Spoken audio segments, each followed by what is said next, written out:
Hola, hola, ¿cómo están? Espero que se encuentren muy bien. Por acá, nuevamente, Yendira Delgado, dándoles la bienvenida a nuestro segundo video de la serie Evaluando mi práctica docente.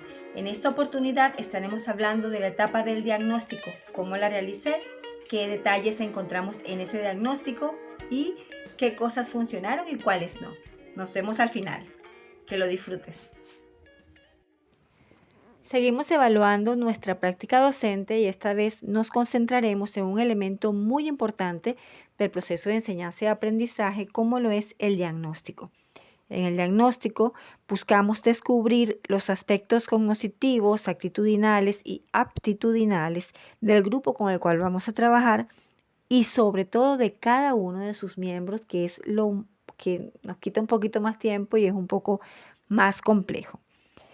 Veamos cómo realicé el diagnóstico en este periodo académico. Lo primero, por supuesto, la presentación del docente y conocer a los estudiantes. En esta parte tuve un poquito así de dificultad. Se me hizo como un poco difícil retomar nuevamente la práctica presencial. Tenía bastante tiempo que no daba clase a nivel universitario. Yo estuve trabajando 3 años con educación media general, aunque las diferencias en las edades no son tan marcadas porque esto es un grupo de primer año.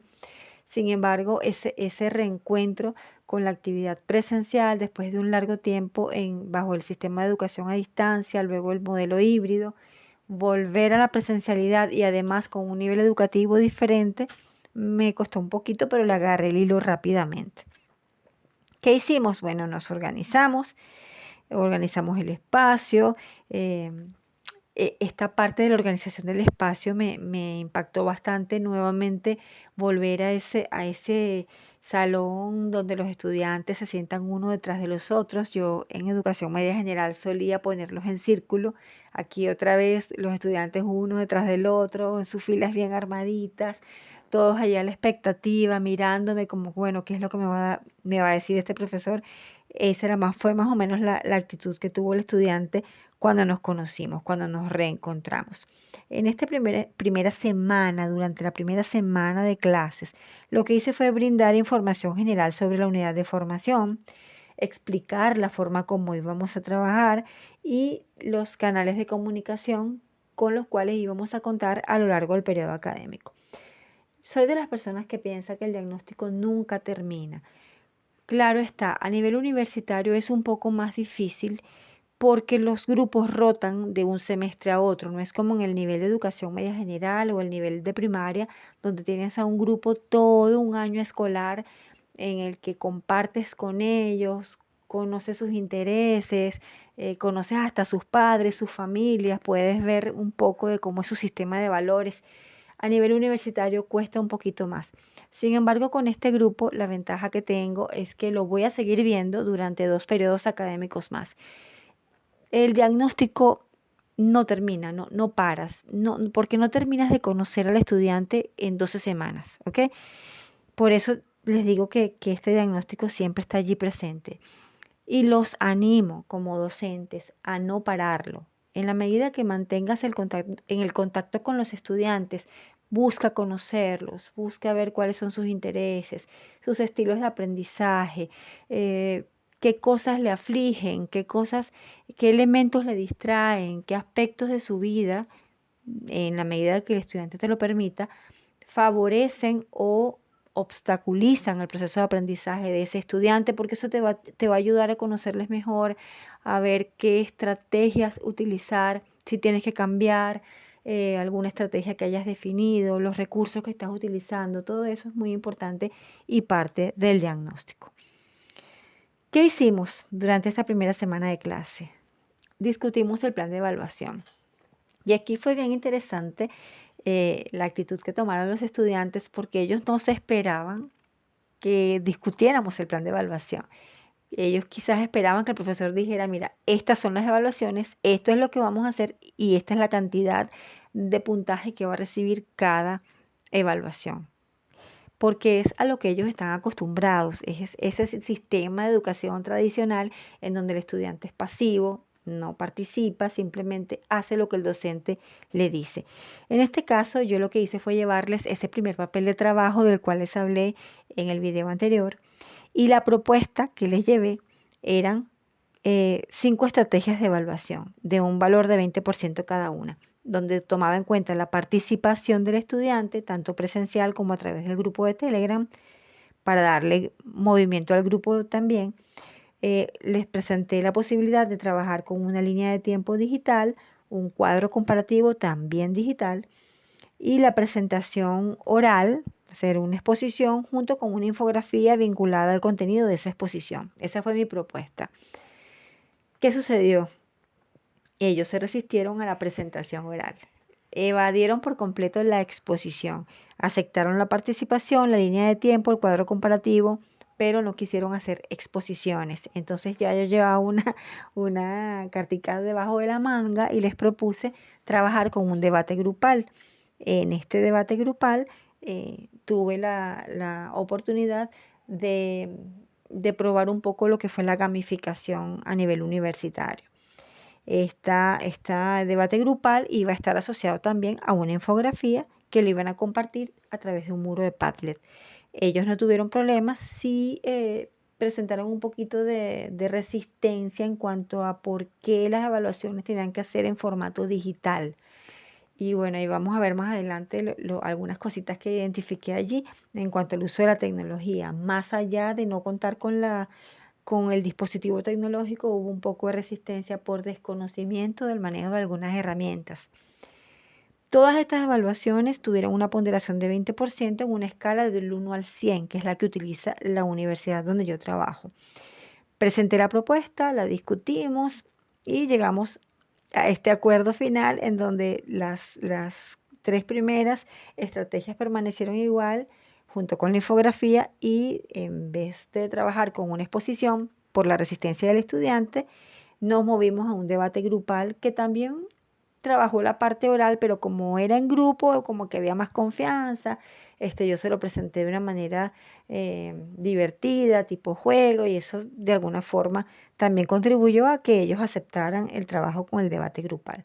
Porque cuando le preguntaba a ellos, bueno, ok, no quieren una presentación oral, no quieren una exposición, díganme cómo quieren ser evaluados. Era un choque bien interesante porque, o sea, que el docente me pregunte cómo yo quiero que me evalúen, qué estrategia propongo yo, o sea, eso era algo como que no sabían qué decir, no estaban preparados para eso. Pero bueno, se le propuso el debate y ellos lo aceptaron. ¿Qué elementos clave podemos destacar aquí en esta parte del diagnóstico? Que participó el estudiante, que hubo flexibilidad y que tomamos en cuenta la integración de la tecnología. Por eso el énfasis en trabajar de forma digital, porque a pesar de que no estamos trabajando ni en el modelo híbrido ni en el modelo a distancia, sino 100% presencial, es importante seguir fortaleciendo el desarrollo de las competencias digitales tanto en el estudiante como en el docente. De esa manera yo también, como docente, me veía obligada, o quizás obligada no es la palabra, pero sentía la necesidad de trabajar con la tecnología y no desvincularme de todo aquello que aprendí durante el periodo de la pandemia en el cual todavía estamos inmersos. Ventajas: mayor compromiso por parte del estudiante porque participó en el proceso en la planificación de las actividades que íbamos a realizar. El hecho de que el estudiante dijera, bueno, yo quiero esto, quiero que me evalúen así, propongo esto, propongo lo otro, genera un mayor compromiso porque ellos estuvieron de acuerdo con esa evaluación que se acordó dentro del aula. Las actividades acordadas, además, por todos los estudiantes, las fijamos en un acta compromiso por escrito. Y esto es una práctica que me traje del nivel de educación media general, que me pareció fabuloso porque los estudiantes firman como, como señal de que están de acuerdo con ese plan de evaluación que se discutió. Y a la hora de cualquier detalle, bueno, mira, aquí está. Usted dijo que estaba de acuerdo, usted participó, esto fue lo que usted propuso. Y eso de alguna forma mantiene las cuentas claras entre el estudiante y el docente. Otra cosa bien interesante es que cuando hicimos toda esta elección de las evaluaciones a realizar, pude identificar algunas necesidades que tenían los estudiantes desde el punto de vista de las habilidades blandas, trabajo en equipo, comunicación, esa resistencia a hablar en público que se hizo evidente cuando dijeron no rotundamente a las exposiciones. Me imagino que también esto por las experiencias pasadas que han podido tener en este tipo de evaluación. Desventajas de este proceso que vivimos en esta etapa de diagnóstico. Bueno, que los estudiantes tienen la tendencia a escoger lo que es más fácil para ellos, por eso rechazaron la exposición. Y es importante en este caso llevar opciones, como en este caso yo les presenté, bueno, no quisieron la evaluación, bueno, ya yo le llevaba una segunda propuesta, está bien, no quieres la exposición, aquí está el debate. En caso de que ellos no tengan ideas que proponer o se queden sin ideas o no sepan qué decir. Otro elemento importante que lo podemos considerar como una desventaja, la desconfianza en el docente cuando le dan la libertad de escoger. Es como que, bueno, este docente el profesor me está permitiendo escoger, ¿por qué será? ¿Qué se traerá debajo de la manga? Todas estas son prejuicios que vienen del sistema de enseñanza tradicional, en donde el docente pareciera que está como con un látigo detrás del estudiante imponiendo las cosas. En este proceso o en esta etapa de diagnóstico fue bien interesante porque pudimos conocernos un poquito, ver los prejuicios que tiene el estudiante, también el docente se da a conocer, digamos que estamos en ese proceso de enamoramiento, como quien dice, entre el docente y el estudiante, y es un factor clave inspirar confianza en ellos para que se sientan sí, confiados y que ellos sepan que no van a estar siendo hostigados con evaluaciones sin sentido, ¿ok? En esta parte es importante que el estudiante se sienta cómodo al ser evaluado, sin caer en el facilismo. Otros elementos importantes que pudimos diagnosticar en esta primera etapa, que estaba trabajando con un grupo bastante joven, incluso con menores de edad, lo cual es importante tomar en cuenta si estás trabajando en el primer año de la universidad, en el primer semestre. Cuidado, todavía tienes estudiantes menores de edad allí. Recuerda que hay todo un componente legal, a pesar de que estamos a nivel universitario, ese estudiante sigue siendo menor de edad, debes tener cuidado en el trato, todos los elementos legales que como docente debes dominar, por lo menos aquí en Venezuela.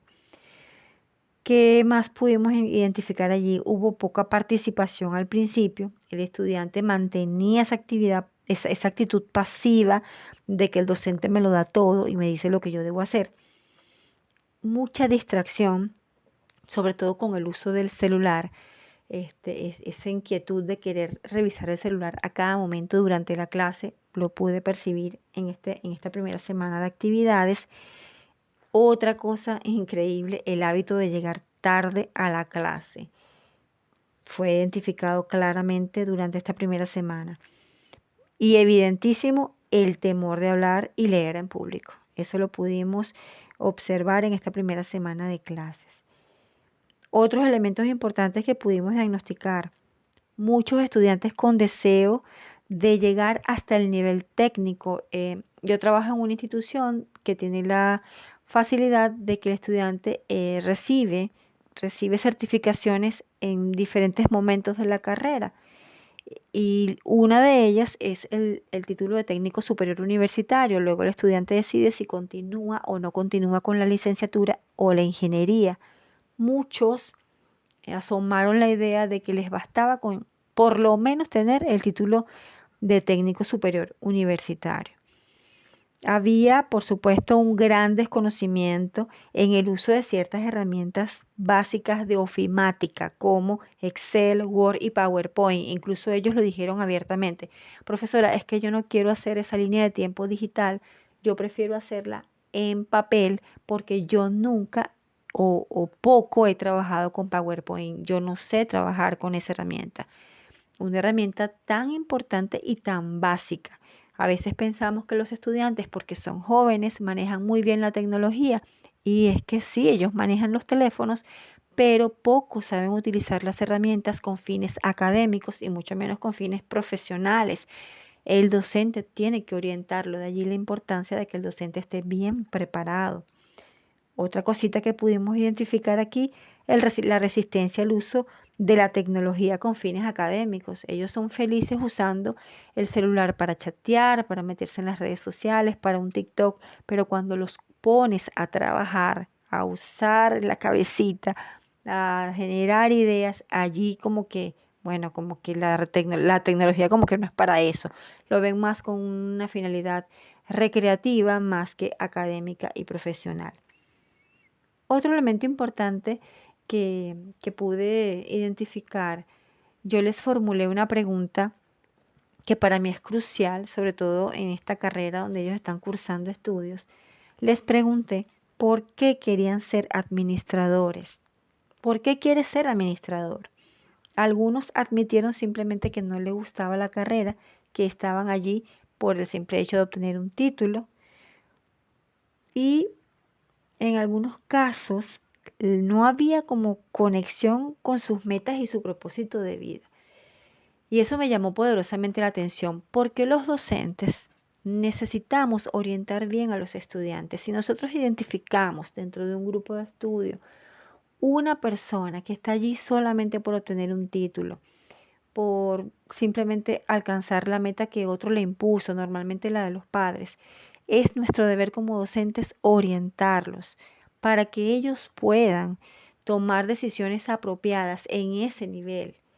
No esperar a que el muchacho esté en un cuarto año, quinto año, para decirle, oye, si esta carrera no te gusta, escoge la que verdaderamente te gusta. Debemos cumplir un rol de orientación.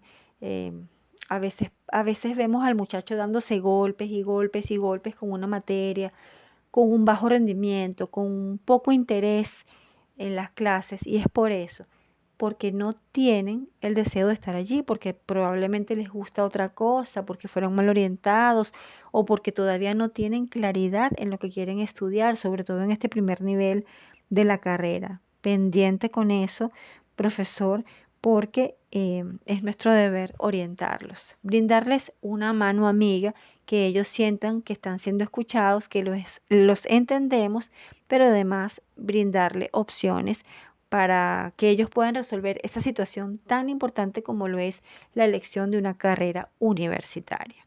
Bien, estos fueron todos los elementos que pudimos diagnosticar o que pues, se pudieron diagnosticar en esta primera semana de actividades. El diagnóstico continuó, para mí no fue suficiente una semana. Las 11 semanas siguientes me permitieron conocer mucho más al grupo, pero les estoy hablando de esta parte del diagnóstico que es la que normalmente hacemos cuando comienza el periodo académico. 1, 2 semanas mientras ajustamos plan de evaluación, las estrategias y presentamos toda la planificación ya definitiva a la coordinación. Eso es lo que normalmente ocurre durante la primera, segunda y a veces hasta la tercera semana de actividades académicas. Bien, en el próximo video seguiremos evaluando la práctica docente. El diagnóstico es una actividad muy importante dentro de todo el proceso de enseñanza y aprendizaje. De allí surgen elementos importantísimos que nos pueden hacer ajustar la planificación previa que ya teníamos. Te recomiendo que para este nuevo periodo académico hagas mucho énfasis en esta actividad. Enfócate en realizar un buen diagnóstico y te aseguro que te va a ir muy bien en el desarrollo de tu planificación. ¿Qué elementos de este video te han sido útiles? Coméntanos, escríbenos en los comentarios qué cosas te llamaron la atención, qué cosas de las que yo hice tú no haces o qué cosas que tú haces yo no hago. Recomiéndame cómo mejorar y yo también puedo recomendarte cómo hacerlo. Vamos a realimentar todo este contenido que pudimos ver hoy en este video. Recuerda, si necesitas ayuda puedes contactarme y por eso te voy a dejar mis coordenadas para que sepas dónde ubicarme. Nos vemos en el tercer video.